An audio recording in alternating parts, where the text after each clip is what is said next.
we go again. 5, 4, 3, 2. Ladies and gentlemen, welcome to the Freak Show. Bison Smith.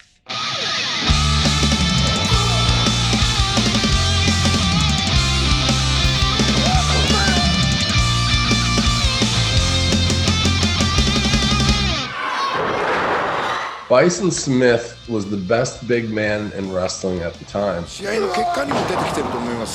know, the guy, he looked the part, he played the part. He came at you as hard as he could. He could move really quick or be the monster. Big badass mother effer.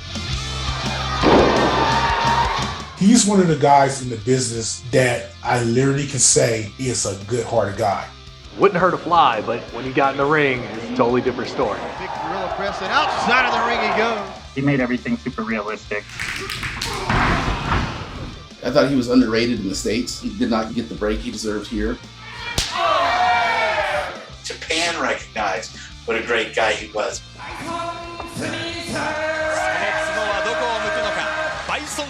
Un luchador americano que aprendí muy bien el estilo japonés.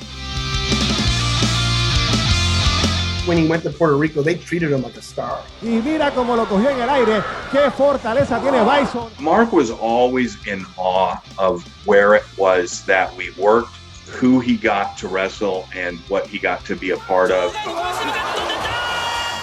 Any promoter knows that you need that guy.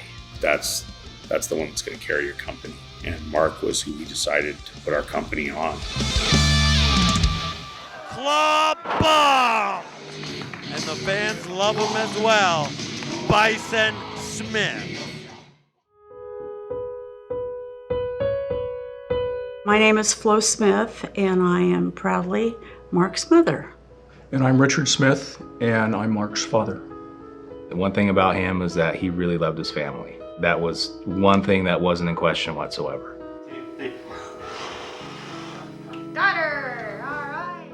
He was always excelled at athletics. That was his interest. My attitude was, let's promote that. When he grabbed you, he was going to take you to the mat. Every year we would wrestle in the Sierra Nevada Classic tournament, and Mark Smith was up there. He was walking around with a big Letterman jacket that said "Seek and Destroy" with a great white shark on the back. That was an eye catcher. It's like the shark in the ocean, man. He's just moving around looking for something to chomp up. And that's exactly how he played the game. Mark was actually an exceptional football player. He did go on to play at University of Colorado, Boulder, and finish his career in football out there. My dream was always to be either a pro football player or a pro wrestler.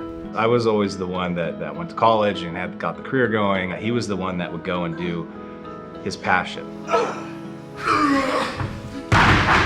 So we were sitting and watching pro wrestling on the television. He looked at me and he said, "I'm going to be doing that someday." Yeah, right.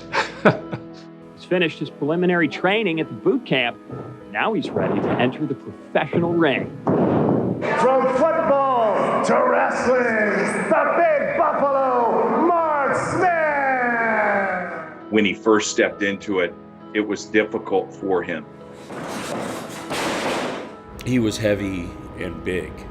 One day, it just all came together for him, and he started to get it. And then he blew all of us away. I'm not a sports entertainer. I'm a pro wrestler. He really wanted to learn the business and wanted to do something with it. He was revered amongst us. It was like awe-inspiring. That's what we all want to do.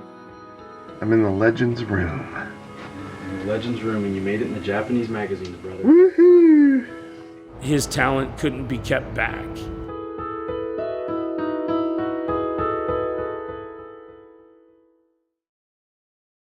The day that Mark died was literally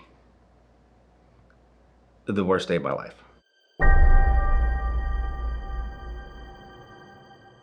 Jason came over here and told us, and it was so unreal, and I started praying. Anybody who's lost a child will understand how difficult a situation it is. It doesn't go away. It hits you more and more as time goes on when you're going to a wrestling event and he's not there. Mark was known for being a big man with a bigger heart. I knew him as a person. I knew him as my brother. I just want to remember him as the happy Bison Smith, the happy Mark Smith, the person that I knew. Mark, I miss you so much, brother. What legacy does Bison Smith leave behind in professional wrestling? Besides his many incredible matches in Noah and in Puerto Rico, he's got 2 boys, and maybe one of them will become a professional wrestler. Porque te estás enfrentando al hijo de un poderoso. Es Bison.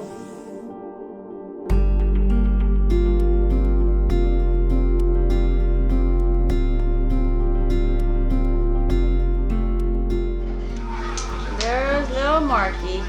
All of him. All of him. How do you turn it off? Push button again. My name is Flo Smith, and I am proudly Mark's mother.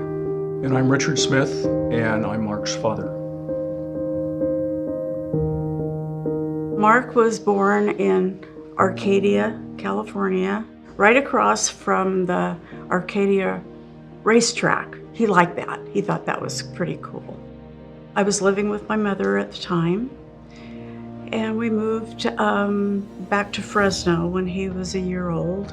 Had a happy life, just Mark and I. He was a funny little boy, always on the move, didn't really like to draw, but liked to ride his bike and things like that. No mush, no gush, no sign, no cry. Happy birthday to one great guy. Thanks, Mom. I met Rich when Mark was 4, and Rich adopted him then. We were married a year later when Mark was 5, and lived in Fresno, and have continued to live in Fresno since. Then this is Mark and Jason, and they were doing school pictures that day, and Mark decided that he was going to cut Jason's hair. Mark was 7 when Jason was born, and Mark was never jealous of Jason at all. He just loved his brother, always very proud of Jason. One thing about him is that he really loved his family. That was one thing that wasn't in question whatsoever. 1, 2, 3. Make a wish. Do it with me. Make a wish. 1, 2, 3. Got her. All right. From the journals of Bison Smith. I have always been an outcast, different from everyone else since day one. I never knew what it was that separated me from my peers. To be honest, I think it was because of the size of my head. Socially, I didn't have many friends as a kid. The friends I did have were like me, social outcasts. When he was younger, he was a troublemaker. He used to get in trouble. He was in a band, he played bass. But, the one thing that really, I think, helped to kind of organize his life was athletics.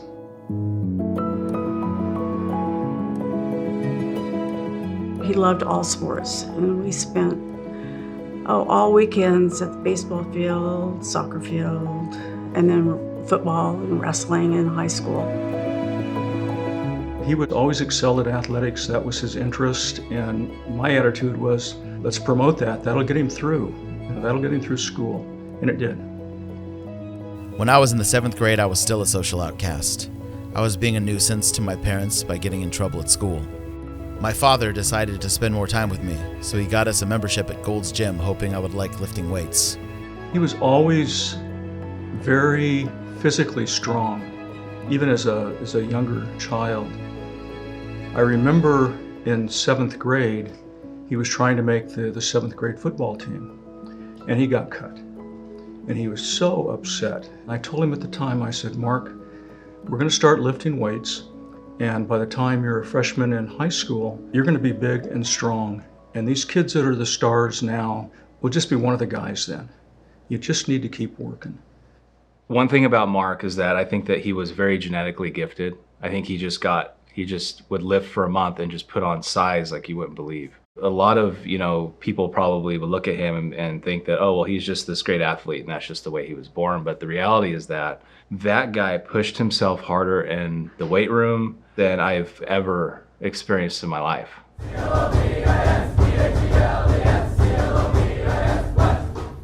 In high school, he made the varsity team as a heavyweight wrestler as a sophomore. He had to wrestle off against seniors, and he beat them.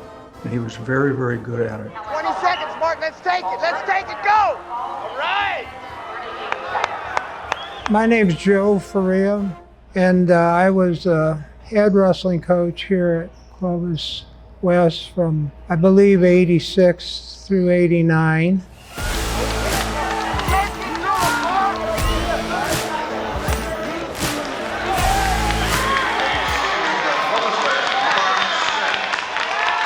Coach Faria had really a very positive influence on Mark's life. Oh, Mark, he was a fun-loving kid, big old kid, strong as an ox. When he grabbed you, he was going to take you to the mat.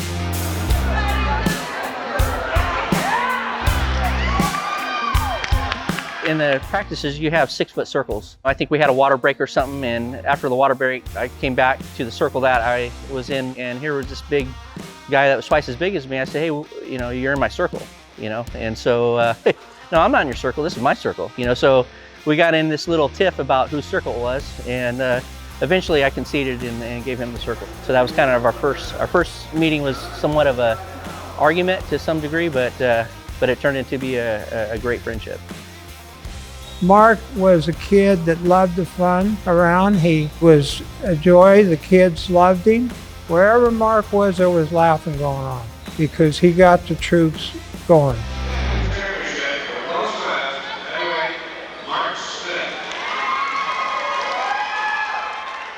So Mark placed in several tournaments. He won some tournaments and qualified for the state tournament. Without Mark's being at the state tournament, we wouldn't have won it. Team champion, Clovis West, 57 points. To the award stand. I suppose right now, if you were to have a ranking, which you don't, Clovis West would be considered the best team in the Valley. And so maybe you would have to say, for all intents and purposes, Clovis's fourth chance. He was also an excellent football player. In his senior year, he was voted Offensive Player of the Year. It's pretty good for an offensive tackle.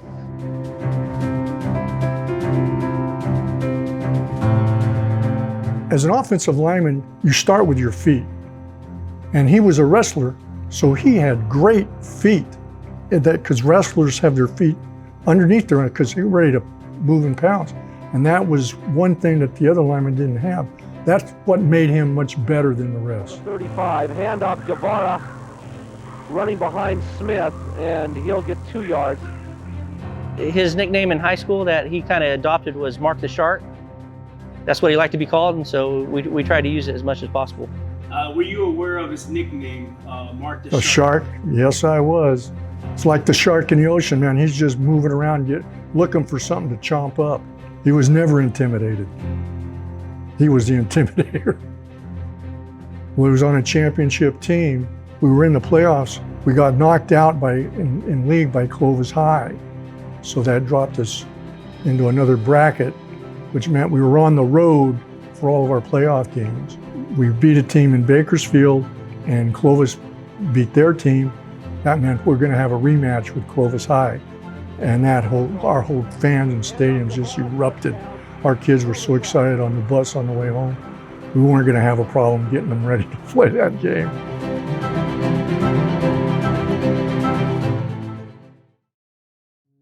After I graduated high school, I wanted to go to a big football school. I didn't get any scholarship offers from any of the schools I wanted to go to, so I went to Fresno City College. In football, he was recruited by Division I college football schools, and he didn't have the grades. His grades weren't the greatest. He couldn't get a acceptable grade on the SAT, so he went to Fresno City College and played football there.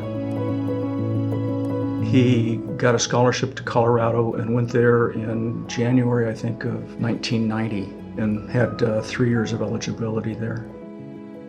Looking back on my decision to go to Colorado, it was a bad choice on my part. It is never a good decision to go to a school that just won a national title. When I first got there, I knew I had made a mistake. The talent on that team was just awesome.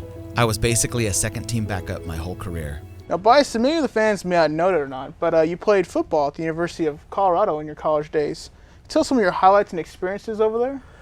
Probably some of my highlights of playing football at Colorado were playing in front of like 95,000 people against Nebraska, Oklahoma. I remember they played Miami, and he got to block Warren Sapp. And if you know who Warren Sapp is, you know that is one big dude and he's fast. And my brother played center, and he said that the second he snapped the ball, he was literally gone. Like he could hardly keep a hand on him. I remember a big brawl when we played Miami, where both teams cleared the benches and a big fight on the field. I'll never forget that. So a huge fight, and now it's breaking out again. This is about the 5th flag that has been thrown as a result of this. I can't tell you exactly how it started, but it's one of the biggest fights that I've seen in some time in college football. And also the bowl games were memorable because of the pageantry and you know, we were treated like first-class citizens in the town that we played in. Which bowl games were you in? The Blockbuster Bowl, which is no longer played. We played Alabama. We lost that game 30-25. And then Syracuse in the Fiesta Bowl. Oh, wow. We lost that game 26-22. And Fresno State in the Aloha Bowl, and we won that one 41-30, which was a special win to me because I grew up in Fresno. Yeah. And beating Fresno State is something I'll always appreciate. There is one Fresno family that has ties to both sides. This Fresno family has a particular interest in tomorrow's Aloha Bowl. We're looking forward to the game, really are. And it's going to be a fun game. Of course, I guess we have some mixed emotions, too, living in Fresno. The Smith quandary is this. Colorado's backup center is their son, Mark Smith, a Clovis West graduate who's looking forward to the game. Basically, I grew up being a Fresno State fan. Now ending up with playing Fresno State, it's just a dream come true. Mark's parents couldn't be happier.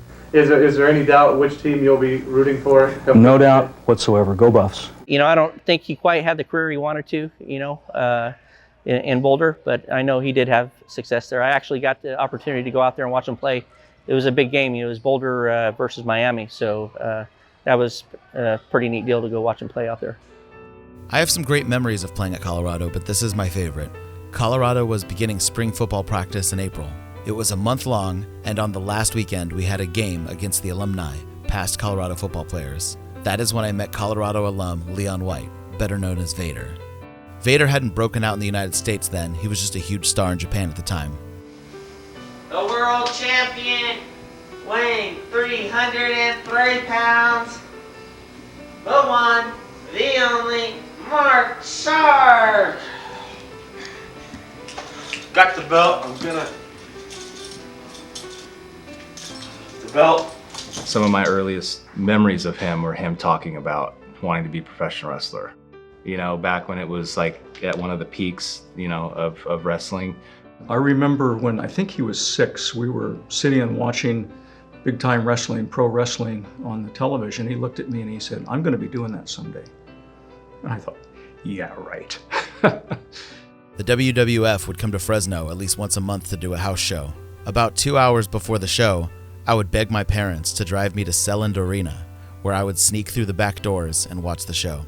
Growing up, we always went to the local, when WWF would come to town, we would go see the shows, or we'd watch it on TV, you know, and that was something that he was always wanting to pursue.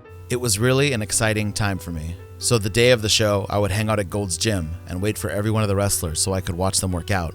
After a while, they started to know who I was, and my biggest thrills were when they asked me to spot them when they were lifting weights. I remember doing a set of squats with the British Bulldogs, doing military presses with the Ultimate Warrior. I even sat and talked with Ken Patera for about 30 minutes one day. So at the age of 14 or 15, I made the decision that I wanted to be a pro wrestler. Not for the money, or the women, or the fame. I just wanted a job that would pay me to lift weights and look good. You're not going to be a professional wrestler, man. Come on. Like, you know, think of something more conservative, like a career or something. You know, I was always the one that went to college and got the career going and stuff like that. He was the one that would go and do his passion. You know, I wish that I had that courage to do that, to go and just be a professional wrestler. You know, not everyone can do that, but that was one thing about Mark, is that he could. What were your thoughts when you heard that he went into professional wrestling? I was excited. My God, I can watch this guy on TV do some stuff. I think a lot of us on the team knew that Mark was going to pursue this. This was what Mark was going to do as a career. They even had, at one of the rallies in high school, they had a wrestling match. They made a little makeshift ring, and he wrestled one of the wrestling coaches in front of all the student body. I made a mistake, and I was his opponent. We kind of planned the match, but it didn't go like I thought it was going to go. So when I tied up with him, I says, hey, go easy, man. I'm an old man. And he threw me around, and his last one was a flying whatever where the leg comes down across your head. Well, I walked off the mat. He loved it. He was like, loved it. Just loved big time wrestling. I had a twisted ankle. I had to go in the training room. It was fun. And the kids went crazy. He was always doing the unusual and getting people's attention.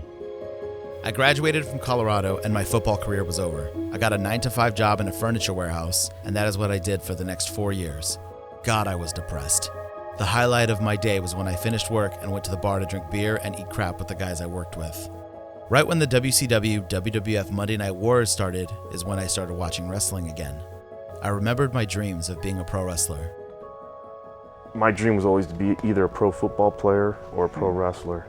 So since the NFL option is out of the question, right now I'm living my dream as a pro wrestler.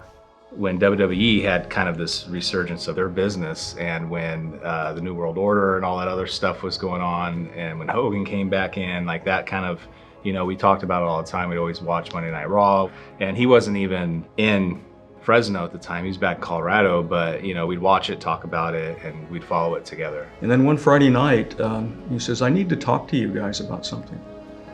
And I said, okay, sure.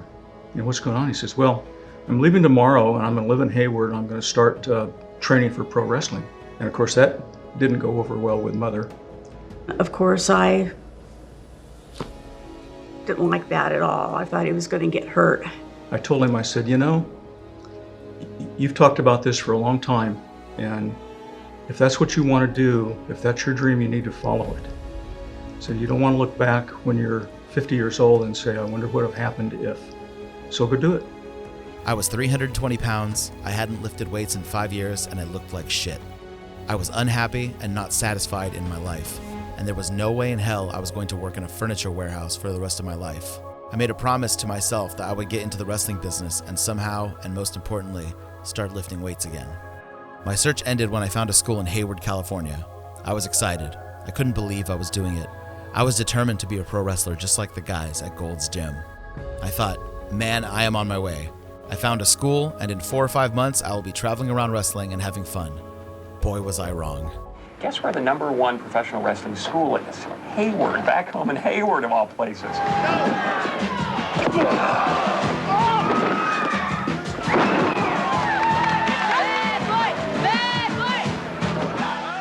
There's a funny story about how he started at APW because he sent an email to Roland. I will defer that to Mike because Mike tells the story way better than I could ever tell it. Honestly, the first time I ever met him, I was actually frightened. Roland was getting these emails from him. And at first, they were pretty legit. They were like, hey, you know, I played for Colorado, I'm a football star kind of thing, 280 pounds, blah, blah, blah. Everything seemed pretty good. And then he started sending these emails that were very contradictory. Hey, if you want a good wrestler, you want Bison. Fuck Bison. He sucks. I love Mark Smith. He's amazing. And if you want a good wrestler, you'll hire Mark Smith. But fuck him. So it was just like this love-hate thing going on with Mark Smith that automatically drew a lot of interest, you know. 34-year-old Fremont native Mark Smith has always dreamed of big-time wrestling. I always wanted to do it. One day I turned 26 and I said, hey, I got to chase my dream. You know, one of the things about that was that he had to find a way to make money. He had to find a way to pay for school and the wrestling school and start that professional wrestling dream that he had. He worked, I think, delivering furniture for a while, and I think he worked at Target and I think as security. He'd work all day, move furniture, drive around the Bay Area, go to wrestling practice, go train. And that was another thing about Mark was that he was very hardworking. You know, it wasn't a big deal to him to do that. Mike Modest was Roland's golden boy. Therefore, Mike was given a room above the gym. How long have you been living here? I've been living here for about a year and a half. The warehouse situation was interesting. It was certainly Spartan. He had a room up on the second floor above the mat. Of course, I, want him to have a real bed and all that. But that's all he shared with me because he knew how I felt about it. We were all roommate there. We were all had come up there, so it was a fraternity. And, but we always have fun. I could always rely on Mark to just, make me laugh, and vice versa. I would always make him laugh too. He lived like right next door to me. So when we were living in the gym together, we were like the two guys that worked like real jobs. He was a mature guy, and some of the other guys that would come through, they were trying to like hang out all night and everything. And it's like, no, dude, we got to go to work tomorrow. When I first met Bison, I was training at APW, and we both started in beginner's camp together. My first impression was like I was kind of terrified of the guy at first, until I got to actually meet him and do a lot of conditioning with him. And kind of learned about him a little bit. He's one of the guys in the business that I literally can say is a good-hearted guy. He's one of those guys that, when you hear about sweet as a teddy bear, looking at a teddy bear, that was him. I hate to say about it, man, but it was the truth. Mark was a really good-natured guy. Like he really wanted to learn the business and wanted to do something with it. He never took liberties, at least with me. I never saw him do that with anybody else. Like he was cognitive of he didn't want to hurt people. I mean, Mark was a big guy, and I don't think that he even really understood at times how strong he actually was. I remember when he came to APW and he was, a beginner. I remember wanting to test myself up against Mark. I knew Mark Smith prior to APW. Didn't really know him personally, but knew of him during a high school wrestling tournament. Every year we would wrestle in the Sierra Nevada Classic tournament, which was up in Reno, Nevada. And Mark Smith was up there. He was walking around with a big Letterman jacket that said "Seek and Destroy" with a great white shark on the back. And that was an eye catcher.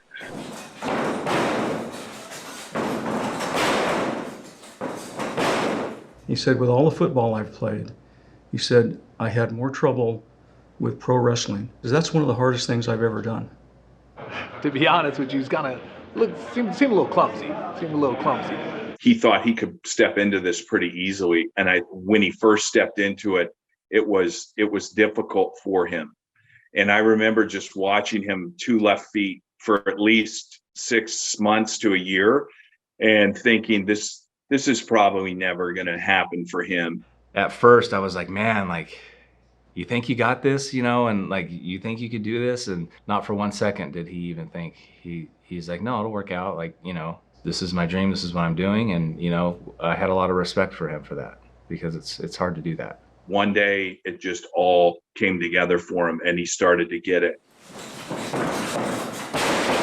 And then he blew all of us away. First impressions, they'll fool you. They will fool you. And then, to see what the final product was, man, he made a big 180. Yeah, I'm nervous. Yeah, the butterflies are going. I just want to make sure everything goes right. He wrestled as the Big Buffalo, wore his Colorado jersey and football pants. 62 pounds from Denver, Colorado, from football to wrestling, the Big Buffalo, Mark Smith! I wasn't there for Mark's debut, but we would go to, primarily the Bay Areas where they had their matches in high school gyms and things like that.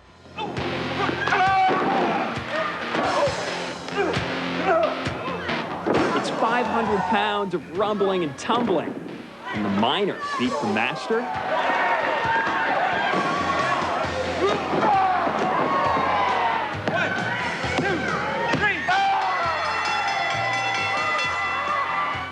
minutes and 30 slams later, Mark has got his first title. Hey, it ain't Madison Square Garden, but it's a terrific start. It made me feel great. I thought he was really good at what he was doing. You know, I watched him jump off that top rope on somebody that was standing on the cement down below him, and I thought, my God, you know, he's going to kill himself. He said, Mom, you have to realize that all these guys that I wrestle are my best friend. They're not going to let me get hurt. And from Bart Blaxson, wearing the mask, 302 pounds, Super Destroyer 2000. I met Bison in 2000, and the first time I saw him, it wasn't in the gym working out or training. I saw him on the little APW magazine, and it said, Bison Smith, farewell. And so I thought it was really one of the wrestlers that actually passed away because he wasn't around. They told everybody that Mark was moving back to Colorado to work with his family on the cattle ranch. During that period, he went on a diet, he went on a lifting regime, and he cut about 30 pounds. Mm-hmm. And he came back looking considerably different. And he came back as Super Destroyer 2000. It's just what he was.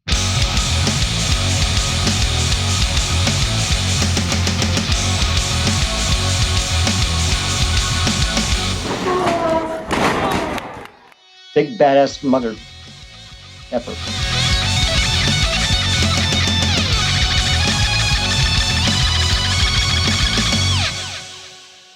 Roland says, you know what? I think I want to have you manage Mark. I say, I want to manage Mark, but I want to manage him with a mask on. Remember, Destroyer, you're the bronze, I'm the brain. Stay on him, stay on him at all costs. I've always loved that concept of the old school mask wrestler. No offense to you Lucha fans out there. There's a place for the Lucha mask and all that stuff. But I wanted an old school style of enforcer type wrestler. Someone who didn't talk, didn't get on the mic, just looked big and scary and had a scary looking mask on. And he would do all my enforcing and I would do all his talking. And I'm telling you something, Super Destroyer 2000 is gonna beat you up so bad that you're gonna wish you still had Robert Thompson on your side to absorb some of that punishment that SD2K is gonna send your way. I thought he might say, oh, I don't want to work inside a mask, it's hot, it's all that stuff. It was perfect for Mark. Roland liked the Super Destroyer, the masked wrestler gimmick, and Mark took it, ran with it, Super Destroyer 2000, and I mean, took something that may have not got over too well in this time and got over with it because he was so damn big and imposing and strong, and you know that it was like, that carried the mask, right? Oh, tagging with him was so much fun, you know what I mean? Because he was, he was still a rookie, so I would show him how to, teach him stuff and make sure he was, doing stuff right. Because he's such a big guy, but obviously he wants to do the cool moves, and I'm just like, listen, you're such a big guy. You can just literally just pick people up and slam them. But it was always fun because he wore a mask. So I always try to make him laugh in the ring because he had a mask, so you couldn't tell that he was laughing. So every time I would just always make inside jokes or just do dumb stuff and just always try to crack him up. That was like our thing. We always try to mess with each other and make each other lose character and like laugh and stuff like that. And Super Destroyer wastes no time.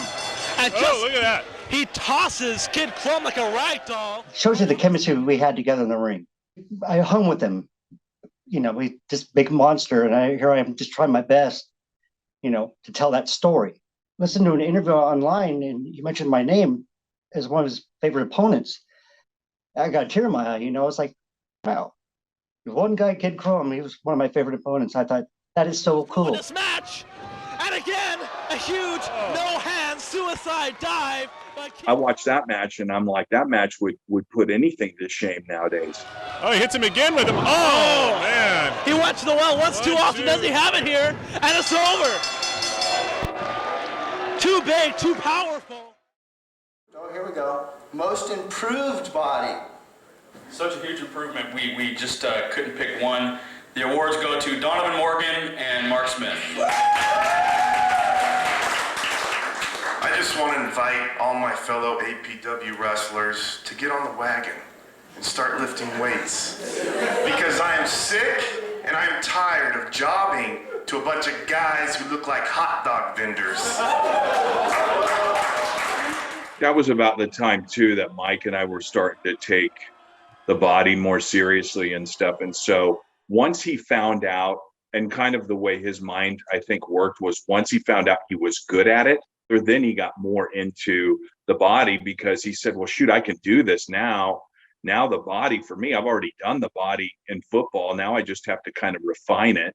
He took that all very seriously, and he kept himself in top shape, and he had no use for people that didn't. If he wrestled somebody that wasn't in shape, he wasn't happy about it, and sometimes he wasn't very nice to him, during the match or after.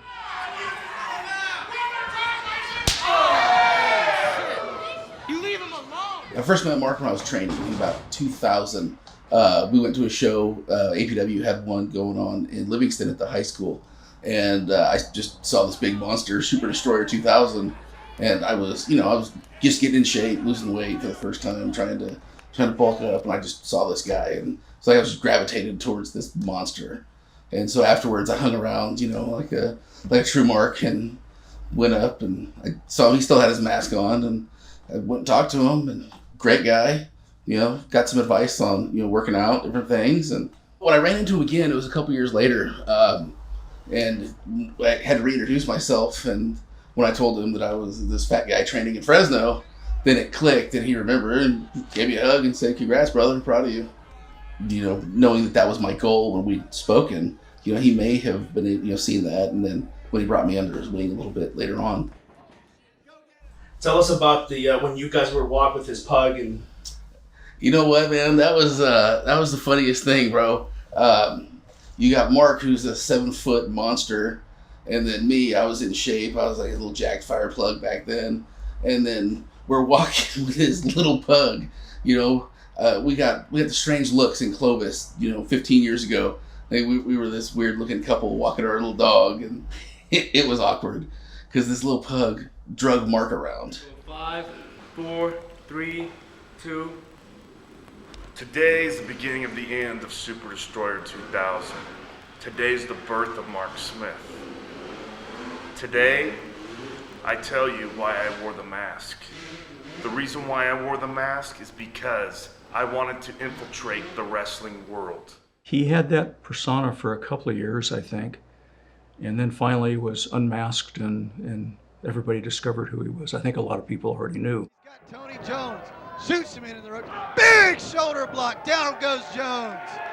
There you see him right there. The man is huge. He is massive. What's he doing Mikey? Right now? What is he He's doing, taking Joseph? his mask off. You never unmask. If you're a professional wrestler, that mask is your life. Holy moly! It is Mark Smith. Oh my goodness. Bison Mark Smith has returned to APW. When he took the mask off and he became Bison Smith, and that was perfect for him going to Japan. Ladies and gentlemen, welcome to the Freak Show. Bison Smith, born in America, made in Japan. Yeah. I had literally a box of tapes, and I remember I would have these boxes of tapes called Top Shelf, and it was just all Top Shelf 1 through 40, and he would just come in and, "Can I borrow this?" And sure, and it was just random lucha libre, Japanese stuff, but obviously he was more towards the Japanese style, and I was showing him stuff goes, "You gotta watch Vader. Vader's the guy you gotta watch. You gotta be like that. You gotta watch Gary Albright, Stan Hansen, because those are the guys you're gonna make money doing that." And obviously he did. 1 year ago to the month, I made a promise to myself. I made the promise that I'd wrestle in Japan. I'd be the biggest gaijin over there. I was talking to Ed Schumann, who was a big deal with the NWA, and I had met him working as the Border Patrol back in St. Louis. And Ed Schumann told me that Noah and Mitsuharu Misawa, they were coming out to Harley Race's school and to look at some talent, and that their layover was in San Francisco. And Ed asked me, he's like, "Hey, is there any way maybe you could have them come check out your school in San Francisco while they're there on the layover?" It was interesting because they had gone to Harley Race's camp, And they pretty much had said, this is what we're going to go with.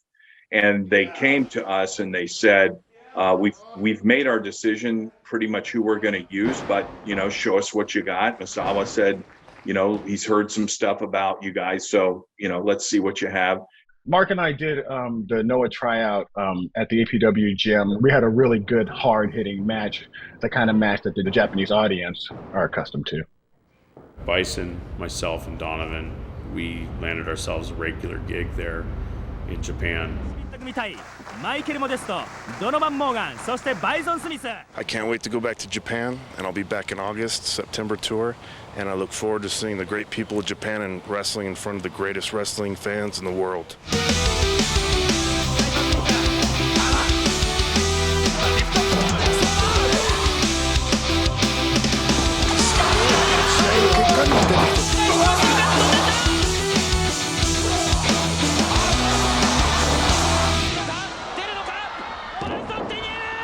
My reaction when Mark started touring in Japan was like, what? Like, you're going to Japan? Like, what are you talking about? Like, what do they got in Japan? Like, they even watch pro wrestling in Japan? Like, I knew nothing about it. So he started telling me about it and how big it is and how they, put the results in the sports section of the newspaper and how it's, it's very respectful. It's very, like a very highly respected, event to go watch. To see him succeed like that, it just feels good. When someone in your family does something good and they follow their dreams, they make it, it's inspirational. He loved it there, and he loved the Japanese people. That is a bold-faced lie. There's nothing American about this place. But you may recognize this symbol. Yep. He said there's no crime. He forgot his suitcase one day on the corner, and he remembered it like 15 minutes later, went back. He said it was still there. I think culturally, he really liked that respect and, that honor that the Japanese people have. He loved that. It's a very interesting toilet. You ever seen a toilet with remote controls on it? We talked about the bidets the first time that he went there. He really enjoyed the bidets, and he was telling me how they worked and everything.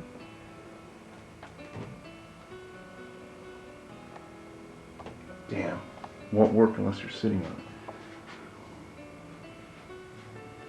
But anyway, it shoots water up in your butthole. He came home after his first trip. I'm like, how was Japan? And he goes, you wouldn't believe it. I said, what? He goes, they got cameras on their phones. And I said, what? They have cameras on their phones? And he's like, yeah. He's like, it'll be everywhere. Just wait. I'm like, no, it won't, man. He loved Japan, and I'd love for him to be there. I just got the magazine title for press. I'm in the Legends room. In the Legends room, and you made it in the Japanese magazines, brother. Woohoo! And who's that? Who is that? Who is that? It's someone we all know. That's right. Bison Smith. Fue chistoso porque cuando yo vi a Mark en los pósters de Noah, yo dije, damn, este hombre es como un redneck. Pero cuando lo conocí, fue un amor conmigo. Y yo creo que estos tres tipos eran como los tres chiflados. Cuando estaban juntos, ¿me entiendes? Eran súper chistosos. Sí, asarido. Asarido. Asarido. Asarido. Asarido. Asarido. Asarido. Okay. Good. Yes. The one thing I'll say about Ricky Marvin as a gaijin over there and kind of watching him, he would have fluent conversations in just a couple years with people in Japanese. And just such a smart guy. Now, Mark, myself, and Mike, I think out of us three, Mike probably tried the most to learn certain things, right?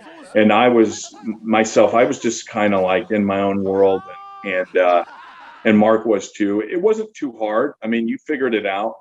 I miss signs in English when I am in Japan. A simple sign such as men's room is always a useful sign for a man wanting to relieve himself. One time I walked into an empty restroom, went into the stall, began to do my business, and I hear women's voices walking into the room. I hid out in the stall until they left. Things were going through my mind such as, Great. I am going to get arrested if they know I am in here. Looking back, it is funny to laugh at the situation, but when it happened, I felt really stupid. Some of the things in Japan that I've adjusted to outside of the ring, of course, is a language barrier. Just trying to communicate with people in Japan, mainly when you're ordering food or in a convenience store. When you walk into a convenience store and everything's written in Japanese, you're not sure what you're getting. So a lot of times you take a guess at what you want, and sometimes you get it, sometimes you don't, but the next time you're in there, you know what to get and what not to get.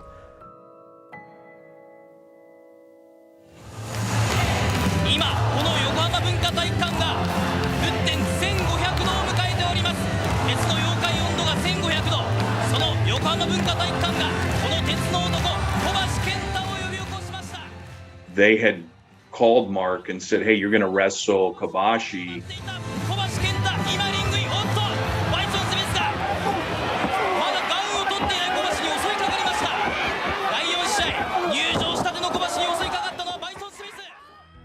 The showdown of my life was on its way. I was preparing myself to wrestle one of the greatest talents to ever wrestle in Japan. Kenta Kobashi is one of those wrestlers you just watch in the ring and say to yourself, wow, that guy is the greatest. So when I was told I would be wrestling Kobashi in a singles match, I was filled with nervous anticipation. Never in my wildest dreams did I ever think when I was watching Kobashi on video back in the early 90s that one day I would be wrestling him in Japan. Fue un luchador americano que aprendí muy bien el estilo japonés.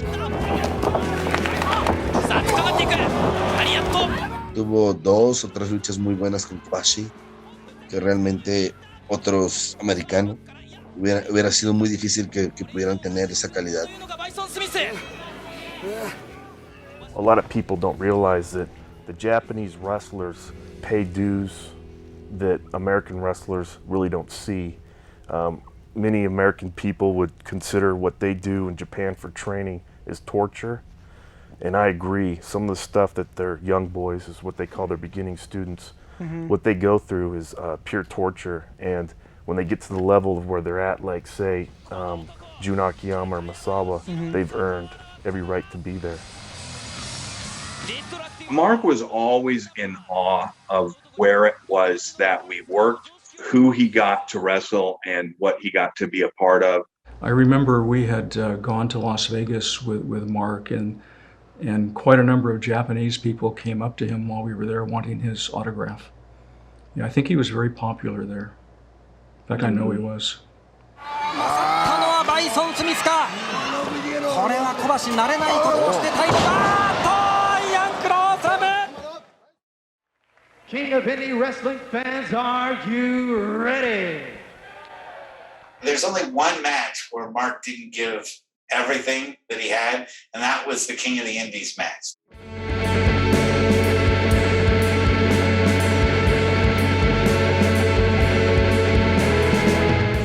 So one of the advantages of being a pro wrestler is that everybody thinks it's fake. So since everybody thinks it's fake, you can actually use that to your advantage sometimes. You can take that fake thing and then accidentally get hurt doing that fake thing, and now everybody goes, oh my God, he's hurt accidentally doing this fake thing. But meanwhile, you're not really hurt either. You're working it on a deeper level. Bison did the flip thing on Donovan, and Donovan and Bison decided that they were going to even work Roland. And when you have people that are doing it for a living and they're making money every week, and then you have a promoter or someone that you see that's going into business for himself on the whole deal, doesn't care about you, doesn't care about Mike, doesn't care about Bison. Mike and I were smart enough at the time to say, hey, look, this isn't about one big happy family. This is about him, and like he's done over and over and over, what Roland was famous for ruining stuff. It's one of those things, the King of Indies thing, no matter what happened or no matter what people think, or it was my job. Because for me, it wasn't a fun little thing that I was doing on the weekend. So the things that we did in that time period, such as King of Indies, It was a business decision. There's so much politics, and the one thing I would say about Mark is I think, he wasn't generally that great at politics. He was a very kind-hearted guy. And so I know Andrew or Donovan, he would look out for him and make sure that he wasn't, getting taken for a ride and stuff like that. We kind of all did that for each other. But if surreptitiously you're asking me whether or not he really hurt his knee, fuck no. If people are losing sleep over that, 22 years later, then, and there's bigger problems, right? The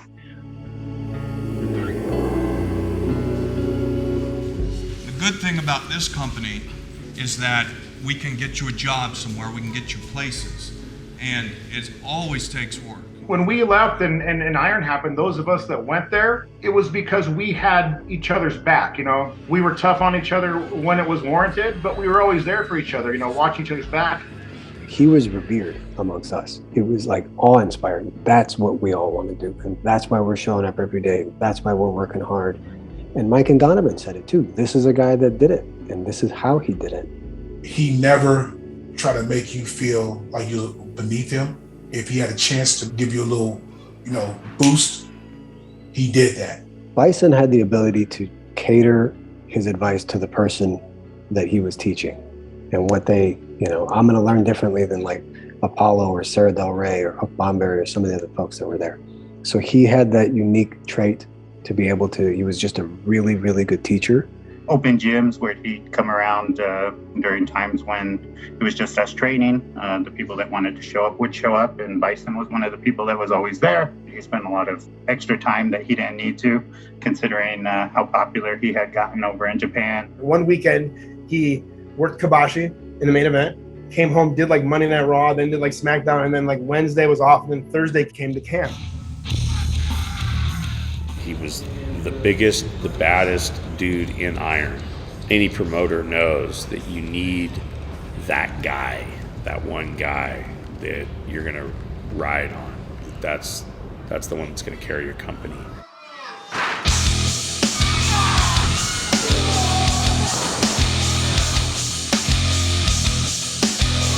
When I got in there with him, that's called getting destroyed. I mean, he was just a big guy that can move. He got the claw over. But he grabbed me in that claw thing on the face. I just remember being terrified. He got to beat the shit out of me that match. He made everything super realistic. I wrestled him probably the most on the indies and then, going to Japan with him. One match against Nigel McGuinness, which was an incredible match. God damn. Like, that is Ring of Honor before Ring of Honor. You wouldn't expect such agility from a man the size of the PWI International Heavyweight Champion, Bison Smith. He never felt like he had to have the spotlight, even though he was a champion in Pro Wrestling Iron. He was a tag team champion in a number of feds that he was in. He never felt like he was bigger than what was going on around him.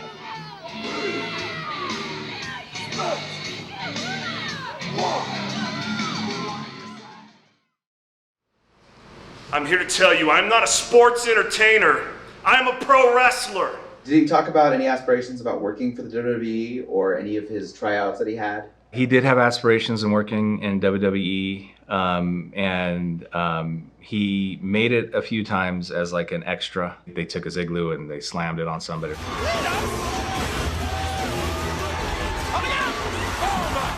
I remember asking him about that after it was done, and I go, dude, that was hilarious. But I asked him when he got back, and I said, what'd they tell you to do? And he goes, I gave me this outfit, and I said, when you walked around though, dude, did people like ask you for food and stuff? He's like, yeah. He goes, what do you say? He goes, you don't want any of this. And he would like say he was doing this. He had no money on him or nothing, he couldn't actually sell anything. He did tell me about his actual tryout with WWE. He said that it was him and a bunch of different, prospective wrestlers that were trying to get hired by the WWE. And Triple H comes in, and they just walk in like they own the place. And they were standing around the ring. Triple H slams his hand on the mat and says, "I want to see Smith and I want to see somebody else now." So they got up in there and they started wrestling with each other. Mark and myself and someone else, we went down to the Raw taping in San Jose because we were invited. And I was not going to work because I was working in Japan. So I went, and I was sitting in the bleachers there, and Johnny Ace comes up to me and he's like, "Did you bring this Bison Smith guy?" And I was like, "Well, yeah, he's one of the three people that came." He said, "What the hell am I supposed to do with that hair? Look at his hair, right?" And he's in the ring while, we're talking, and then Bison pulls off this like beautiful amateur wrestling throw, like whoever he was in there working with.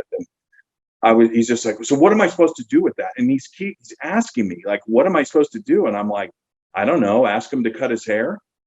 And then he just looked at me and walked away. He told me that when he went to do his tryout, that Johnny Ace didn't even really take a second look at him and told him to shave his head bald. How do you tell this guy, we're just barely looking at you? You have a 6'3" monster who has explosive speed. Like when Bison ran the ropes, he could just accelerate so quick. He had such brute strength. He was such an impressive athlete. And outside of the ring he goes. I remember he left there like, "Man, this sucks. Like, is this what this is?" WWE never took him seriously, and I don't understand why, because he was a really big deal in Ring of Honor. Ring of Honor knew how to work him. I think Ring of Honor, they give us a lot of room to work how we want to work as wrestlers and artists, because that's what we are. In some other promotions in the United States, people are kind of restricted to what they do because they've got a TV time limit. They got to do what's by the book. But Ring of Honor is, everybody could bring out their own style. Do you know what time it is? La rivalidad de Bison contra Shane, el actual campeón mundial de la IWA, el Toro Bison, el hombre que le ha puesto el ojo a Shane, el hombre que ya le ha cogido el talón de Aquiles, aquí en Total Impact de la IWA, armados y peligrosos próximamente por el título mundial de la IWA, Shane contra el Búfalo Bison. When he went to Puerto Rico, they treated him like a star. Bison and I, we just kind of had this camaraderie about being two big guys, and him coming from Japan. His whole thing was, you and I are going to be the next Brody and Hansen around here. When we went to the ring together, that's what we aspired to be. Busca la cuerda, se lanza y mira cómo lo cogió en el aire.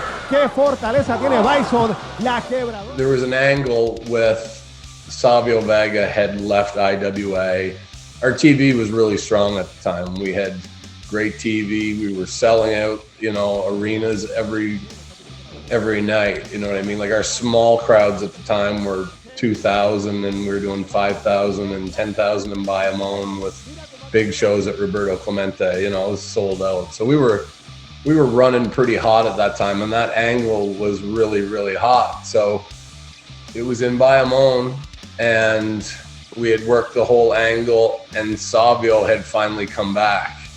And Savio got in the ring and the place just exploded. Like, it was, I remember Bison and I, we did the thing where we had to run up and Savio would pop us all off the apron and we both take the bump to the floor, and Bison and I are lying on the floor beside each other selling. And when we looked up, it was like when you see those heat waves in a movie, it was so loud, the sound, you could actually see the sound, it was so loud. And we had so much heat, and Bison looks at me and he goes, "This is what pro wrestling's all about, brother. This is what we love. This is what we do." And I said, "Fucking right, brother." And just as I said it, somebody threw a big machete garden knife, and it landed right between the two of us. And then we looked at each other and we were like, "This is heat, brother, but grab a chair and cover up." So we both grabbed the chairs and pulled, and the two of us are sitting there getting pelted with everything imaginable, but we're like giggling like schoolgirls and that this is what the business is supposed to be, brother, He was widely known and well liked, and I think he just fit in really well down there. Bison had planned on living there, like that was his plan. He married and had a kid, and he was planning on living in Puerto Rico.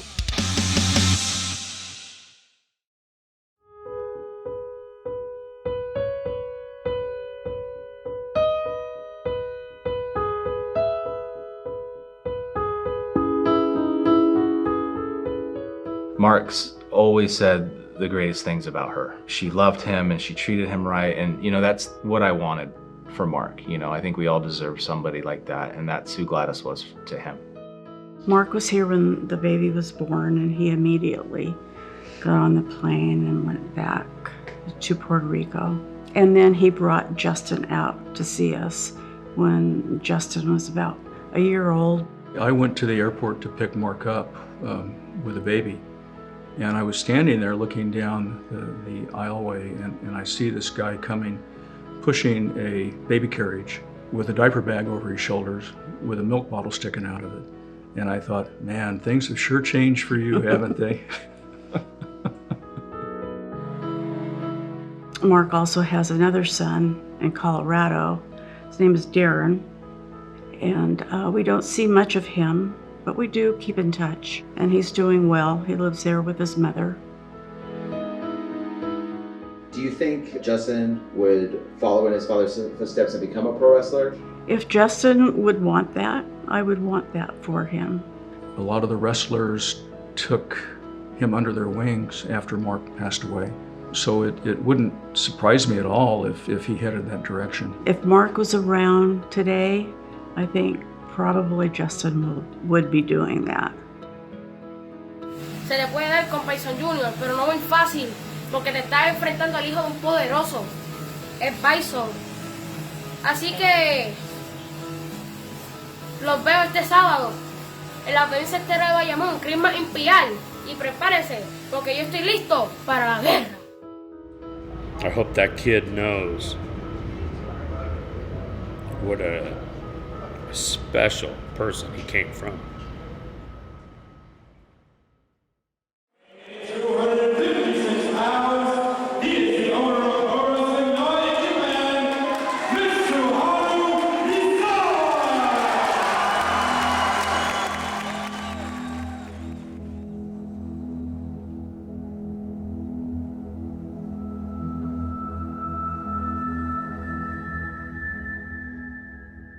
He felt terrible because it happened in the ring, and he died.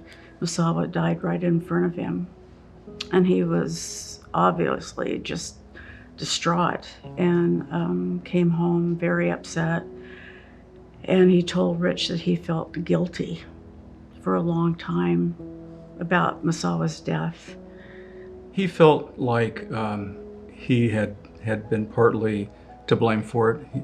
He told me that he saw Misawa was struggling and there's something was wrong with him.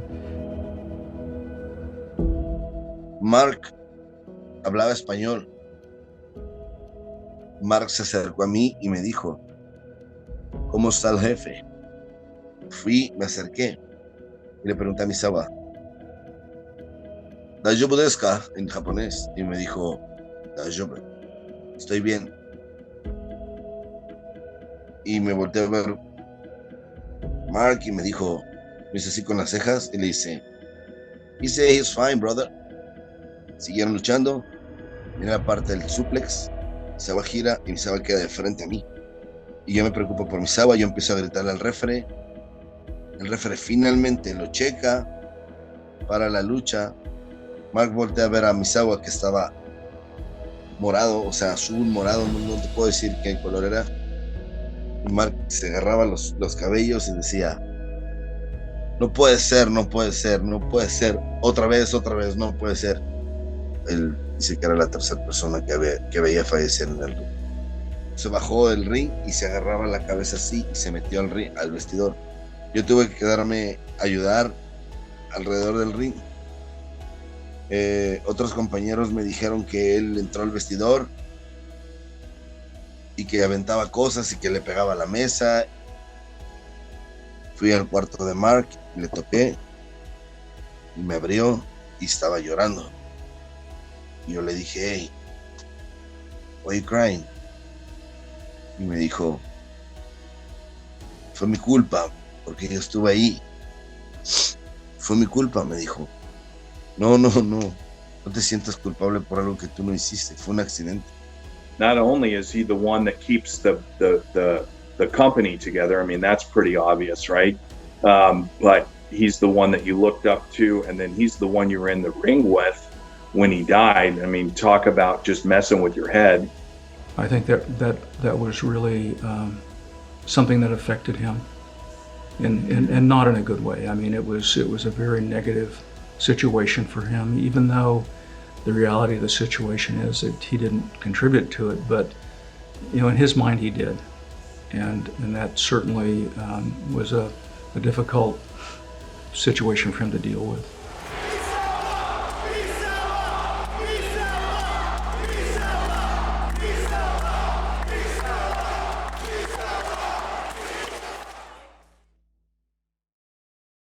Hurry up with the pin, guys. The cameraman's running out of steam.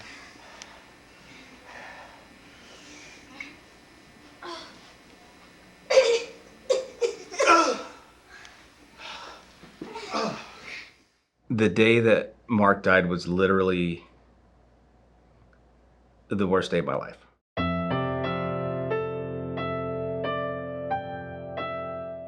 It was on a Tuesday.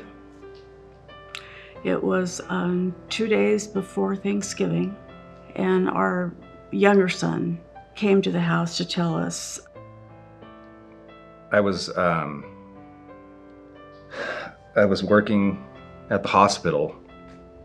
I'm a registered nurse, and at the time I was working in an ICU. I worked ICU, intensive care, for years. So day in and day out, we get patients that are literally would be dead if we weren't there. My phone rang, and I was so stressed out. I'm like, gosh, this is terrible. And I look at my phone, and it was my brother. And I said, oh, I'll answer that. If it was someone else, I probably wouldn't answer it. So I answered it, and I said something like, dude, I really can't talk, man. I got something going on here. I'll call you later. And there was a slight pause, and then I heard the voice of this trembling female on the other end, which was Gladys. I found that out really quickly. But why would Gladys be calling me on Mark's cell phone, and she sounds like she's devastated on the other end? She told me what was going on, and at that point, I told my work, I said, I gotta go, my brother's having a heart attack. Over the course of, gosh, I don't know, 45 minutes to an hour, I was having these conversations with the doctor in Puerto Rico. Jason came over here and told us, and it was so unreal, and I started praying, and the news kept getting worse and worse. They didn't have the procedures at that hospital to save his life.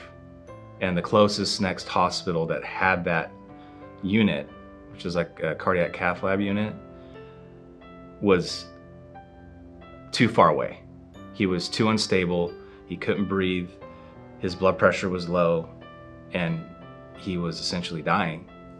Shane Sewell was with Mark at the time, and it was like 30 minutes, and then Shane called, and Mark had passed away.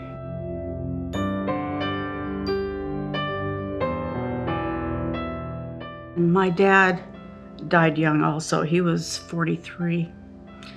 Same thing, heart disease. And a couple of my uncles on my dad's side passed away too.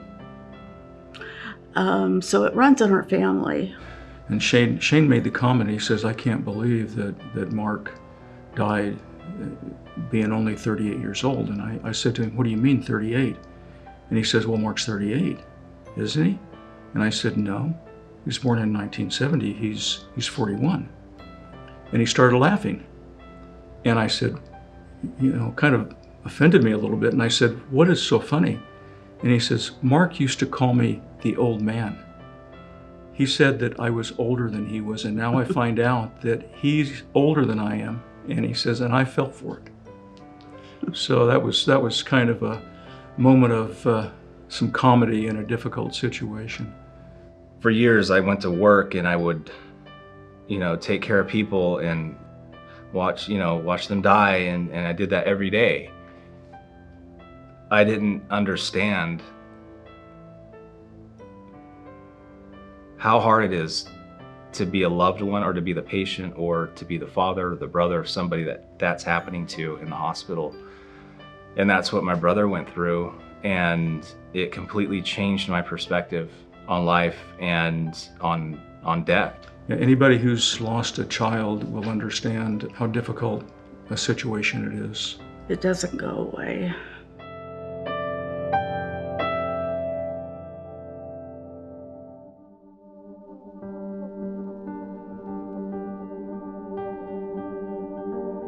When I heard of Mark's passing, I was actually at work, and my friend Eddie called me, and he'd met Mark a few times, going to his apartment with me, and he just said, "Hey, your buddy Bison passed away." And I was patrolling the streets. I was a cop at the time, and I just had to pull over because I was devastated. I remember an extreme sense of denial. Someone so strong could be gone like that. I never thought Mark would wind up dying in such a sad way. I was devastated. Mark's, he's my age. Exactly my age. We graduated high school the same year and everything. And, he's one of the boys. It hits you more and more as time goes on when you're going to a wrestling event and he's not there. They lock up, and there's that power advantage, just tossing Kid Chrome into the corner. I have amazing memories with him. I miss him every day. Anybody that size of anything to lose at that pinnacle is sad, but to lose their life, and having kids, and it's just it's a raw deal. Yo recuerdo el último día que se despidió de mí, como si él supiera que ya no me iba a volver a ver. Y fue muy fuerte, la verdad, porque sí me dolió mucho.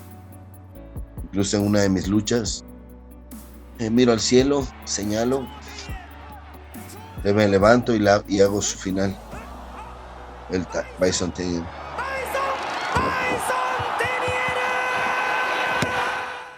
Mark, I miss you so much, brother.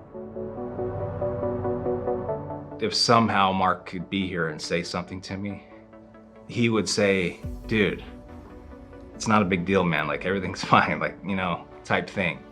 That's what he would have done for me. And that's, having a good spiritual perspective that way, and understanding that, Mark wouldn't want any of us to be hurting. Sometimes he and I would be talking about whatever it was that was bothering us in life, and usually it was something that we had no control over. Fuck it. He would say that and we'd just start laughing, and sometimes in life, that's what you gotta say. You just gotta say, fuck it. If he was sitting here today and could talk to us, I think he'd say, wouldn't change a thing. I lived my life like I wanted to. Yeah, you did. I did what I wanted. I was successful. And I knew I was leaving early, and that's okay. I think that's what he'd say to us. We'll see him again. I really believe it. La verdad, sus padres creo que criaron a un hijo,